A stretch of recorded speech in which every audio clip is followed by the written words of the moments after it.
cette table numéro 3, cette table ronde, nous avons choisi comme titre Données, plateformes, IA, nos démocraties face aux nouveaux prédateurs. La concentration des données, le pouvoir des plateformes et l'essor de l'intelligence artificielle transforment profondément à la fois la formation de l'opinion et les équilibres économiques. Le sujet n'est plus seulement celui de la désinformation, même si c'est un sujet majeur, ou des contenus, il est aussi économique, infrastructurel et stratégique. Pour répondre à toutes ces questions que nous allons poser au fur et à mesure, nous accueillons Cédric Voisin, vice-président de plateforme et security chez Doctolib, que tout le monde connaît. Cédric Voisin, bonjour. Et Sébastien Crozier, président de la CFE-CGC Orange, président de Géopolitique du numérique. Merci à vous deux d'être avec nous. Alors, nous devions accueillir aussi dans ce débat Isabelle Rauch, qui est retenue à l'Assemblée nationale, et elle nous demande de l'excuser. Il y a un débat totalement fondamental à l'Assemblée sur l'Alsace-Moselle qui souhaite sortir de la région Grand Est. Voilà.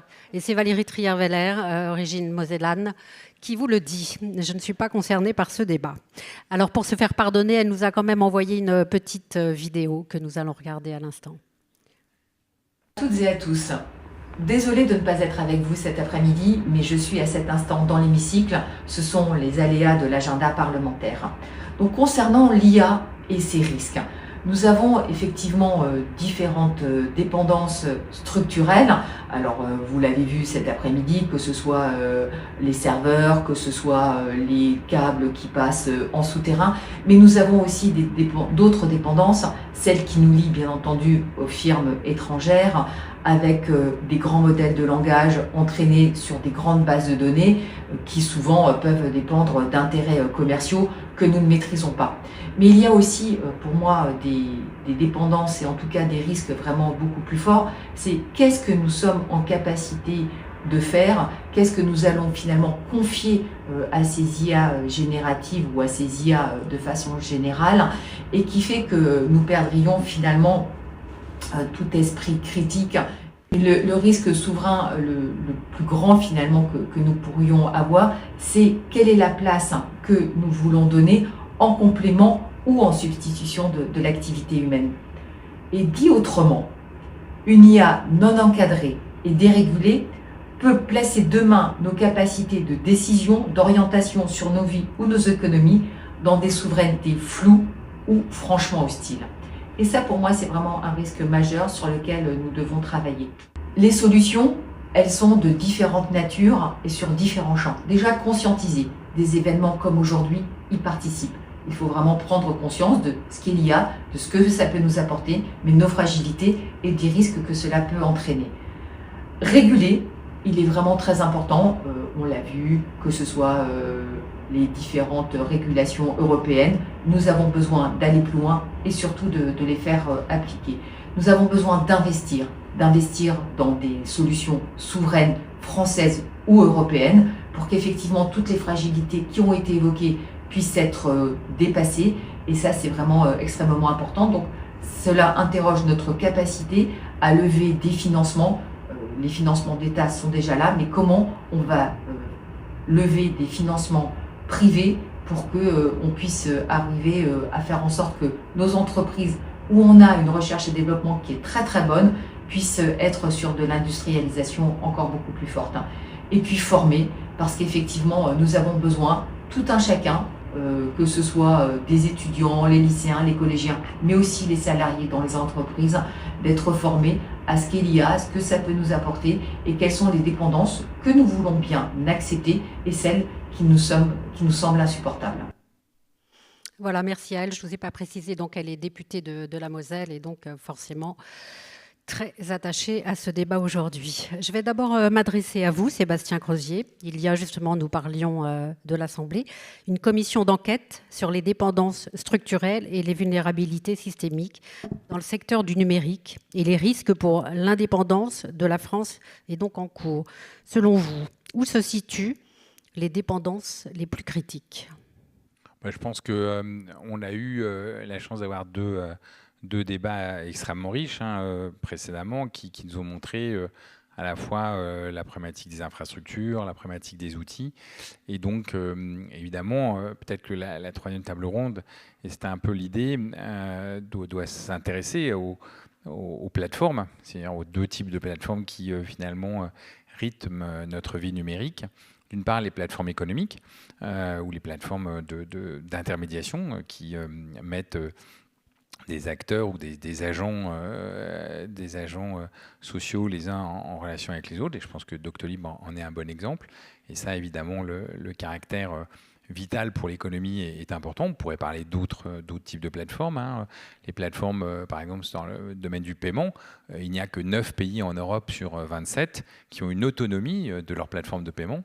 Et c'est évidemment très interpellant de savoir que les autres pays de l'Union européenne dépendent de Visa ou de Mastercard pour permettre le paiement entre un commerçant et un habitant du pays. Et que s'il y a un bouton off qui est bougé entre guillemets ou qui est switché de l'autre côté de l'Atlantique, en fait il n'y a plus de paiement électronique dans le pays en question.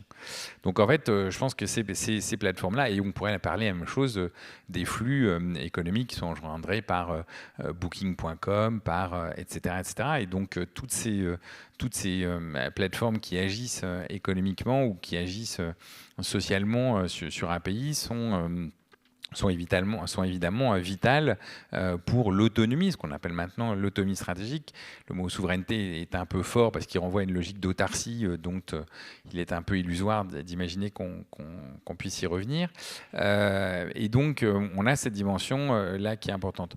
De l'autre côté, on a ce qu'on appellerait les plateformes d'opinion, les réseaux sociaux, les médias sociaux et la question des algorithmes et de la capacité d'influencer au travers des algorithmes l'opinion, parce qu'on va diffuser des messages qui d'apparence peuvent apparaître conformes à ce qu'on pense, mais en fait on ne se rend pas très bien compte que dans l'algorithme il y a 10-15% en fait, de messages qui en fait vont viser à modifier votre opinion sur un certain nombre de choses.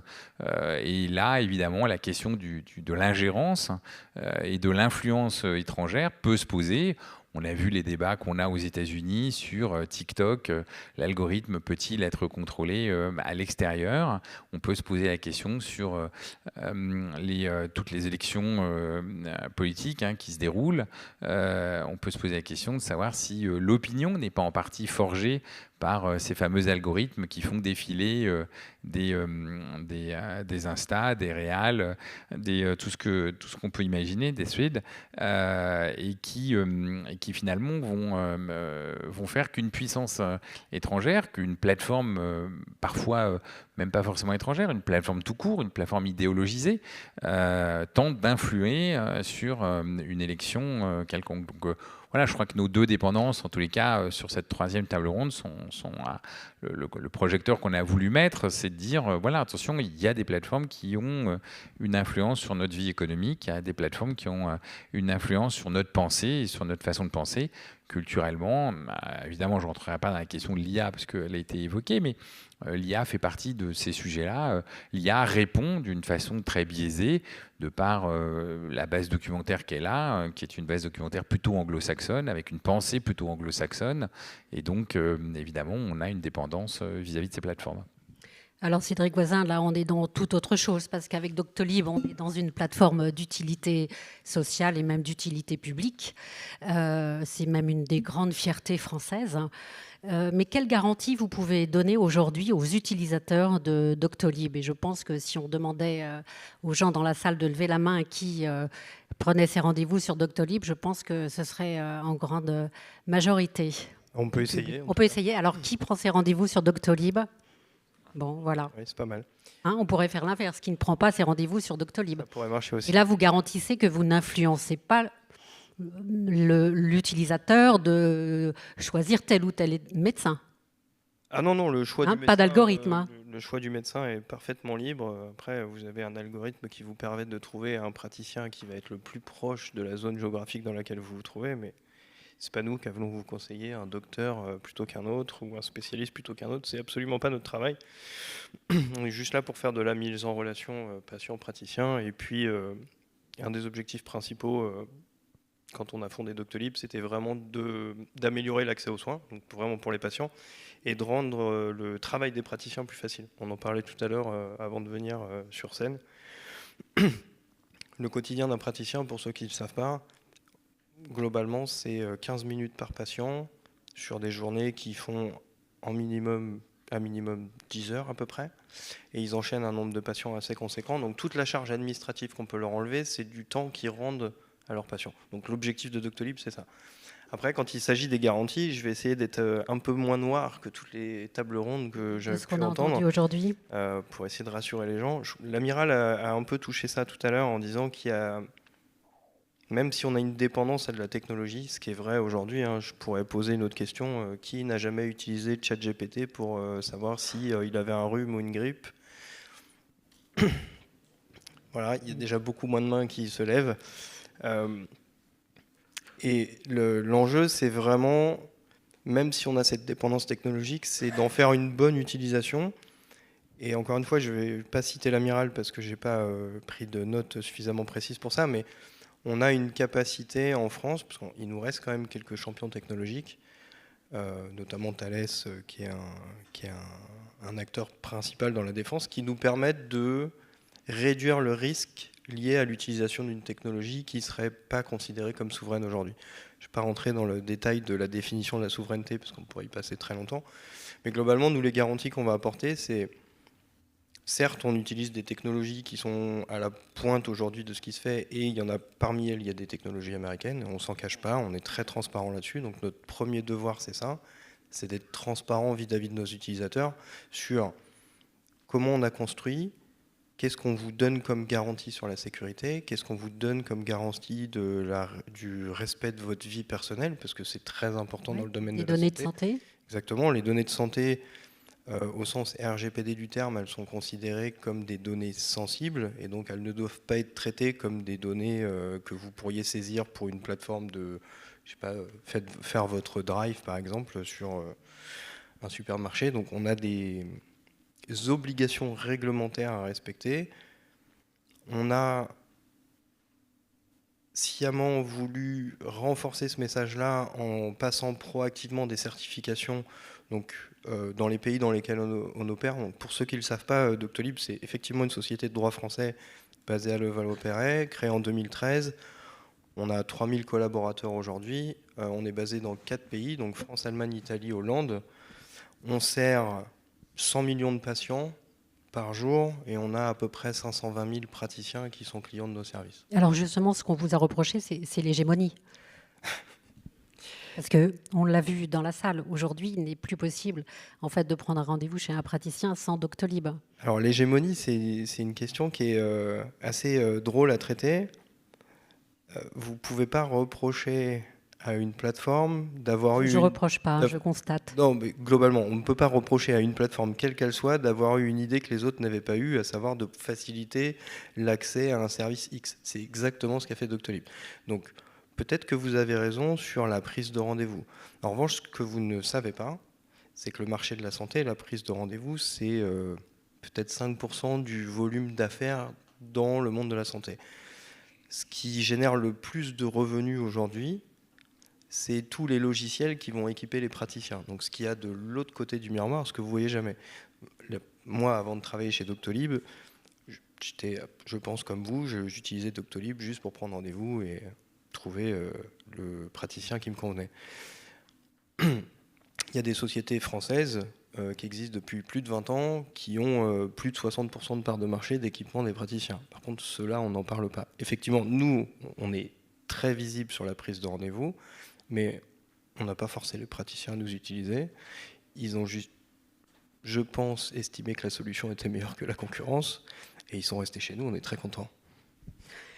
Alors Sébastien Croisier, une fois qu'on a identifié toutes les dépendances, la question est celle de leurs effets. Là, on en parlait de dépendance, dépendance à Doctolib, mais on ne s'acharne pas, ce n'est pas l'idée. La sécurité de nos données, l'accès à l'information, la guerre cognitive et la possibilité même pour des acteurs européens d'exister face à des plateformes globales. Moi, je voudrais juste rebondir un instant sur ce qu'a dit Cédric, parce que ce qui est intéressant. Une des raisons du succès de Doctolib, c'est en fait qu'il soit seul. Et ça, en fait, il y a une contradiction qui fait que sur certains marchés, quand on organise la concurrence, en fait, on détruit l'efficacité collective. Je ne vais pas vous dire que je travaille chez un opérateur, enfin la fibre. On l'a cité. Hein. Oui, mais la fibre, c'est une sorte de bonheur quand on a décidé d'organiser la concurrence dans le déploiement de l'infrastructure. Donc à un moment, en fait, avoir des plateformes qui offrent une offre, qui ont une offre globale totale, et en fait un vrai bénéfice pour le pays et une vraie efficacité. Donc ça, je pense qu'on ne le dit pas, et en tout cas, moi, je peux me permettre de le dire. Je suis fier que Doctolib soit devenu un acteur efficace, justement parce qu'il a réuni, vous imaginez, si vous aviez 4 plateformes de réservation pour avoir un rendez-vous chez le médecin, un contrario, ce serait un cauchemar. Parce que vous n'auriez pas les mêmes praticiens au même endroit, parce que vous n'auriez pas les mêmes capacités à prendre les rendez-vous, etc., etc. Donc en fait, à un moment, il faut se dire, on accepte en fait qu'il y ait des plateformes effectivement qui deviennent en situation de quasi monopole, mais c'est pas très grave dès lors qu'en fait on organise la fameuse régulation. Et là, évidemment, ça pose la question du rôle de l'État, ça pose la question du rôle de la régulation, ça pose la question du rôle du contrôle. Mais les États, quand ils sont organisés, quand ils sont compétents, quand ils sont efficaces, sont en capacité de demander à n'importe quel acteur économique qui agit sur son territoire, qui agit avec ses citoyens, d'obéir aux règles du pays et de le forcer à ne pouvoir opérer qu'aux conditions qu'il impose. Et je crois que le débat, il est là. C'est-à-dire que si on veut, sur la question des plateformes, poser la question de la dépendance qu'on a à ces plateformes, c'est on leur dit très bien, vous voulez opérer dans notre pays, c'est pas un souci, mais on vous fixe quelques règles qui sont, par exemple, les données qui sont celles de nos concitoyens sont dans le pays concerné. On considère donc que les serveurs soient là, que les logiciels soient hébergés chez nous, etc., etc. Et à ce moment-là, en fait, on retrouve une sorte d'autonomie stratégique. On le fait, on l'a fait. Hein. Vous prenez des plateformes comme Airbnb. Airbnb, c'était au début la jungle sauvage parce qu'effectivement, c'est arrivé, un nouveau marché, des nouvelles opportunités, la possibilité de créer des opportunités de location chez le particulier. Pour autant, progressivement, les villes ont fixé des règles, ont décidé de fixer des règles auxquelles les plateformes se sont pliées parce que sinon elles n'étaient plus en capacité d'opérer. Donc en fait, il ne faut pas avoir peur d'avoir un État à la fois stratège et puissant dans ces questions de régulation sans qu'en fait, il entrave l'innovation initiale. Il faut laisser les innovations se développer, il faut laisser les acteurs s'organiser. Si ces acteurs prennent des positions d'efficacité opérationnelle et que évidemment il y a des positions qui économiquement peuvent être altérantes ou dégradantes pour l'économie globale, il faut les interpeller sur ces questions, quitte à les réguler. Mais il faut évidemment se doter des structures adéquates. Et je crois que c'est ces règles-là qu'il faut mettre en place d'un point de vue économique. Il faut aussi poser des questions. Faut aussi poser des questions sur la transparence des algorithmes, parce que c'est des questions qui aujourd'hui se posent de façon très claire et que les États ne font pas. Il faut aussi poser, alors parfois on a des problèmes d'algorithmie, parce que je ne vais pas rentrer dans le détail, moi-même ayant, alors ça peut faire sourire beaucoup d'entre vous, fait de l'intelligence artificielle dans mes études, en France et en Allemagne. Donc vous allez me dire, mais il a fait ça il y a 30 ans. Oui, il y a 30 ans, on parlait déjà d'intelligence artificielle, c'est pour dire que le sujet était ancien. Les problèmes sont toujours les mêmes. Les questions de transparence, les questions d'algorithmes, le problème c'est qu'on a des typologies d'algorithmes, si on peut encore appeler ça des algorithmes, dont en fait on ne sait plus les contrôler. C'est-à-dire qu'on ne sait plus globalement ce qui va sortir du résultat parce qu'on est dans des phénomènes de calcul statistique, notamment ce qu'on appelle les réseaux neuronaux, et finalement on ne sait plus très bien comment organiser de la transparence de quelque chose dont plus personne ne maîtrise vraiment comment ça fonctionne. Mais on sait que ça fonctionne. Parce que c'est des phénomènes statistiques. Donc voilà, donc c'est les vraies questions. Les États doivent reprendre la main. Ça veut dire qu'il faut peut-être créer des instances de contrôle, mais ça veut dire aussi que si on crée des instances de contrôle, il faut créer des instances de contrôle avec des gens qui soient compétents. Le problème, c'est que les gens compétents qui sont dans la sphère publique ne sont pas forcément toujours correctement payés. Et avant le contrôle, il faut établir des règles juridiques. Voilà, il faut établir des règles juridiques. Il y a un travail collectif au niveau de l'Union sur lequel tout le monde n'est pas forcément d'accord. Et puis, il faut installer effectivement ces autorités ou ces acteurs qui ne soient pas entravants pour l'innovation, parce que sinon, il y a d'autres pays qui laisseront se développer de l'innovation créative, marketing, et qui, le jour venu, viendront en fait proposer leurs services à des pays dans des logiques d'exportation, comme nous on exporte des armements par exemple, et à ce moment-là en fait mettre à disposition leur savoir-faire, leur technologie, et donc bénéficier d'économies d'échelle dont nous on bénéficiera plus parce qu'on ne sera plus en capacité de réviser.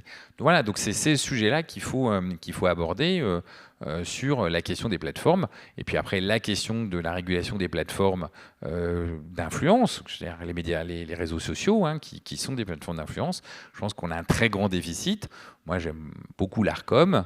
Enfin, l'Arcom pourrait un peu se préoccuper quand même de la transparence des algorithmes, qui fait que comment ça se passe et pourquoi on voit telle ou telle vidéo quand on switch les vidéos les unes après les autres. Pourquoi on a cet enchaînement-là, et c'est quoi l'algorithme sous-jacent, et il faut un peu de transparence vis-à-vis du consommateur. On va leur suggérer à l'Arcom. À l'Arcom, si on délègue à l'Arcom le contrôle des plateformes d'influence ou de médias. Alors justement, Cédric Voisin, on parlait justement de ce qui se passait chez les concurrents. Vous le disiez, vous êtes présent dans 4 pays. Est-ce que vous vous heurtez à des règles des États quand vous voulez vous implanter quelque part? Et quelle est votre idée, votre conception de la souveraineté? Alors en fait, c'est un sujet qui est très complexe. Il y a au moins 2 dimensions à ce sujet-là. Le marché de la santé est très différent de la manière dont on l'aborde en France et la manière dont on peut accéder au système de santé, de la manière dont on peut le faire en Italie, de la manière dont on peut le faire en Allemagne, en Hollande, en Angleterre. Donc chaque pays aujourd'hui a un marché de la santé qui est très spécifique. Il y a aujourd'hui plein de projets de législation européenne qui sont en train de converger, mais avec énormément de dissonance de discours entre les États. Celui qui est le plus flagrant aujourd'hui, donc pour ceux qui ne sont pas familiers de tout ça, je vais essayer de faire un petit résumé, mais il y a une directive européenne qui a été poussée il y a quelques temps, qui s'appelle Nice 2, qui doit être transposée dans le droit national de tous les États. On l'a évoqué tout à l'heure. Okay. L'Italie l'a fait très vite. La France est très en retard, on aurait dû le transposer, si ma mémoire est bonne, en octobre 2024. Il y avait une revue sénatoriale qui était prévue en septembre 2025. Le calendrier politique a fait qu'on est très très en retard. Ce règlement-là va introduire des mécanismes qui vont viser à renforcer 2 types d'entreprises qu'on appelle entreprises essentielles ou entreprises importantes en fonction de la sensibilité des données qu'ils traitent et de l'impact qu'ils ont sur la population nationale. La dissonance principale aujourd'hui qu'on voit, juste sur la partie plateforme, pour rester là-dessus, après on pourra parler un peu des réglementations nationales, c'est en France on a une approche qui a été poussée par l'ANSSI, qui est SecNumCloud, qui est très franco-française, qui va apporter des garanties assez conséquentes sur l'hébergement, la manière dont on administre des centres de données, etc., qui est en complète opposition avec la position que défend l'Allemagne, qui est E8CS. Bon, après, quand vous regardez un peu le dessous des cartes, les Allemands ont accueilli à bras ouverts AWS, ils ont monté un data center spécifique pour ça à Berlin, et donc du coup ils sont beaucoup plus proches d'Amazon que nous on ne l'est, et on essaye de favoriser nos champions nationaux type OVH, Spray, etc., etc. Aujourd'hui la conception pour nous, parce que ça a un poids la réglementation pour des entreprises privées, il ne faut pas se leurrer, plus l'entreprise est petite et plus elle est soumise à une réglementation qui est contraignante, moins elle aura les capacités à innover, parce que l'argent qu'elle va devoir et le temps qu'elle va devoir dépenser à se conformer à un set de certifications, de ce que vous voulez, elle ne pourra pas le mettre sur de l'innovation. Donc ça, c'est un premier point. Là où, en fait, tout ce qu'on a fait aujourd'hui en Europe, n'a pas été aussi dommageable qu'on le pensait pour les GAFAM, si on prend cet exemple-là. Vous demandez à un GAFAM de se certifier sur un référentiel que vous avez créé, que vous avez imaginé pour réduire leur empreinte, ils vont être capables de se certifier dessus dans un temps qui est très très court, et ils ont les moyens de le faire. Ensuite, on a le problème des investissements. J'ai quelques chiffres, je vais vous les partager. Ils sont pas de cette année, mais en termes d'investissement, les fonds aujourd'hui qui investissent dans les entreprises, on a un écart de 1 pour 4. En 2024, 40 milliards investis en Europe sur la technologie versus 170 milliards aux États-Unis, pour ne citer que. Et en fait, on a toujours cette approche de position nationale, alors que finalement, l'Europe nous permettrait d'avoir un bloc un peu centriste entre le bloc US et le bloc chinois, qui permettrait d'avoir un cadre réglementaire harmonisé qui éviterait les dissonances. Je vous reprends un autre exemple. En Allemagne, vous avez à peu près 100 solutions d'hébergement qui sont certifiées, disponibles sur le marché, versus 10 en France. Pourtant, on n'est pas moins bon sur la partie numérique. On a beaucoup de champions numériques. Doctolib en fait partie, mais on a beaucoup de licornes en France. Vous avez Alan, vous avez Lifen, etc. Il y a vraiment énormément de structures. Mais on a encore cette problématique d'harmonisation du droit au niveau de l'Europe. On l'a fait relativement bien sur le RGPD, mais quand vous regardez, vous êtes toujours soumis au champ d'application des lois nationales. Donc, c'est-à-dire que c'est le règlement européen plus les spécificités nationales. Donc pour une entreprise comme nous, on est soumis au règlement européen, puisqu'on est une société de droit français appartenant à l'Europe, plus le droit national. On veut opérer en Allemagne, Europe plus Allemagne, Europe plus Italie, Europe plus Hollande. Et en fait, la vraie problématique pour des entreprises privées comme nous, elle est là. Aujourd'hui, il y a peu d'harmonisation. Je parlais de Nice 2, l'Italie a appelé ça ACN. Donc ils ont transposé le droit, on est conforme, mais ça nous a pris un temps assez conséquent. On est la première plateforme qui fournit une solution SaaS pour que les médecins puissent gérer leur patientèle. Et là, je ne parle pas de la prise de rendez-vous. Il y a d'autres solutions qui existent en Italie. Elles n'ont pas eu à s'y conformer parce que ce n'est pas des sociétés SaaS, etc., etc. Donc, en plus du champ d'application des règlements nationaux, vous avez la position de l'entreprise, le type de service que vous proposez, et ça devient une équation qui est très très complexe à résoudre. Est-ce que vous voulez compléter, ajouter quelque chose sur ces règles multiples, européennes et nationales? Oui, alors je pense qu'en fait, si on prend un peu de recul et on regarde le monde sur ces questions de règles, en fait, on s'aperçoit que le numérique a globalement fait évoluer les règles. Alors, pas simplement en Europe, hein, en tous les cas, elle n'a pas ouvert le dialogue simplement en Europe, mais je vais vous donner quelques exemples. Il se trouve que dans une vie antérieure, j'étais responsable d'un grand site de service de vente de terminaux au Brésil. J'avais 22 États, je crois, 22 TVA différentes. Vous imaginez une plateforme et avec des règles qui faisaient que la TVA dépendait du pays de l'état de départ et de l'état d'origine. Donc de l'état de départ et de l'état de livraison. Quand les activités de vente en ligne ont commencé à se développer dans le pays, ça devenait impossible pour les acteurs brésiliens de s'en sortir sans avoir 4 entrepôts d'expédition. Donc à un moment, le Brésil s'est dit, c'est plus possible, notre réglementation fédérale par système d'État et notre fiscalité ne peut plus en fait être efficace face au numérique. Et donc, ils ont changé leurs règles fiscales, ils ont harmonisé leur système de TVA, fait une seule TVA, réglé tous les problèmes qu'il y avait, parce que en fait, le numérique les a obligés à bouger. Et je crois qu'en fait, en Europe, on est un peu dans la même situation. C'est-à-dire que le numérique doit nous obliger à bouger, parce qu'à un moment, ça devient trop contraignant, trop inefficace collectivement de s'adapter à chacune des réglementations. Les pays l'ont fait. Il y a eu la même problématique sur Amazon. Je prends cet exemple-là qui s'est posé la question de la fameuse taxe, qui est sur la voilà. Et donc finalement Amazon avait ses entrepôts dans les États qui avaient la taxe la plus faible pour envoyer des produits dans les États où la taxe était la plus forte, etc.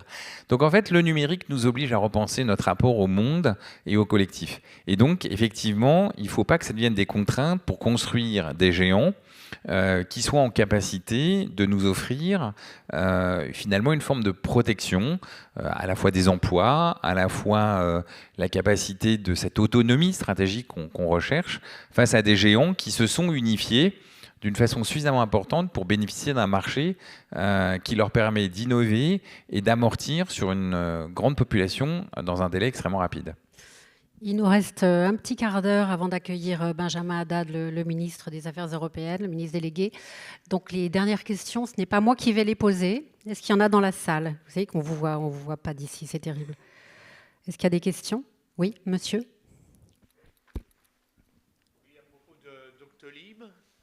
À propos de Doctolib, il y a quelque chose que je trouve inquiétant, c'est le fait qu'une entreprise étrangère, américaine par exemple, puisse prendre la main sur Doctolib, la rachète, enfin. Et quelle garantie on a finalement que cette entreprise elle reste bien française, parce que elle fonctionne bien et qu'elle rend service à tout le monde, sans qu'elle devienne étrangère comme beaucoup d'acteurs sur le domaine, quoi. Merci, très bonne question. Alors il y a au moins trois réponses à vous apporter. La première, c'est notre fondateur Stanislas Notchato est très très attaché à son entreprise. Il n'a absolument pas envie de la vendre, ce qui est plutôt une bonne nouvelle. Et il a un handicap, Stanislas est bègue, et il a eu un parcours de santé très difficile. Et ça lui tient vraiment à cœur. Donc pour lui, c'est une vraie mission citoyenne que de continuer à fournir ce service aux Français et par extension à tous les Européens demain, si on y arrive, ce que je nous souhaite. La deuxième, c'est l'actionnariat de Doctolib. Donc aujourd'hui, les capitaux sont détenus à 51% par ce qu'on appelle Friends and Family, donc une partie des 4 cofondateurs qui sont tous français, une partie des salariés dont je fais partie, et des amis de ce petit groupe. Et la dernière partie de la réponse, c'est ce que vous pourrez trouver dans la presse, où on a fait sortir récemment des investisseurs historiques pour faire rentrer des investisseurs européens, justement pour conserver cette autonomie face à des fonds qui seraient plutôt américains. Une autre question? Oui, monsieur? Ici. Ah, il y a quelqu'un d'autre qui a déjà pris le micro, on vous le donnera la parole ensuite. Oui, bonjour. Sur l'après-midi, on n'a pas évoqué la question de la dépendance à la biosphère. Or, le numérique rentre pour la première fois dans la stratégie nationale bas carbone. Jusqu'à présent, le numérique n'était pas apparemment polluant. Or, quand on regarde les chiffres sont non seulement augmentation du secteur en tant que tel, numérique, mais aussi le numérique facilite l'augmentation des autres secteurs. Et donc comment, le réchauffement climatique, pour ne prendre que ce cas-là, a des effets notamment sur l'approvisionnement en alimentation. Enfin, c'est un des aspects qui est mis en avant par le GIEC, qui a des répercussions sur la géopolitique. Donc comment est-ce que tout ça est pris en compte et, à votre avis? Et même pour compléter votre question, moi j'ajouterais, est-ce qu'il y a un moment où nous n'aurons pas un frein au développement de l'IA à cause de cette surconsommation en électricité et également en eau? Sébastien Crozier. Oui, alors, merci de choisir les prochains thèmes, hein. Soit pour l'année prochaine, soit dans une autre version, parce que c'est évidemment, c'est une journée où on a essayé de condenser un certain nombre de sujets. Vous avez parfaitement raison, on n'a pas forcément évoqué la dépendance aux terres rares, par exemple, si on voulait en parler, parce que c'est un vrai enjeu. La dépendance à l'énergie, on est tous d'accord sur le fait qu'il y a une dépendance à l'énergie et que tout à l'heure on l'a évoqué, miner des bitcoins n'est pas rentable en fonction du coût de l'énergie, en fonction du pays dans lequel on est. Et donc, faut-il miner des bitcoins pour émettre du bilan carbone? C'est des vraies questions. Donc, de toute façon, on a une série de sujets matériels, de matérialité. On a l'eau, on a la question de l'eau qui est aussi très indispensable pour toute la logique numérique.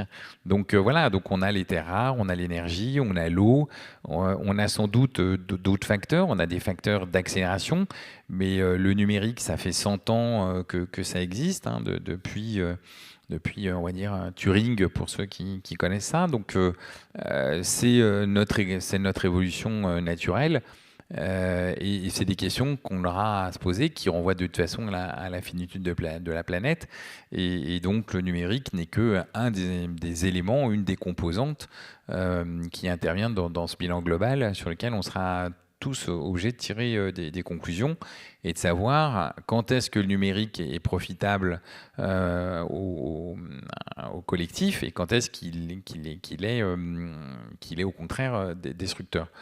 Sur l'IA, je pense qu'il ne faut pas être aussi pessimiste qu'on l'est, parce qu'à un moment, et on pourrait se poser la question que chez les opérateurs, la première recherche que les opérateurs essayent de faire dans l'exploitation de leur réseau, c'est une économie d'énergie.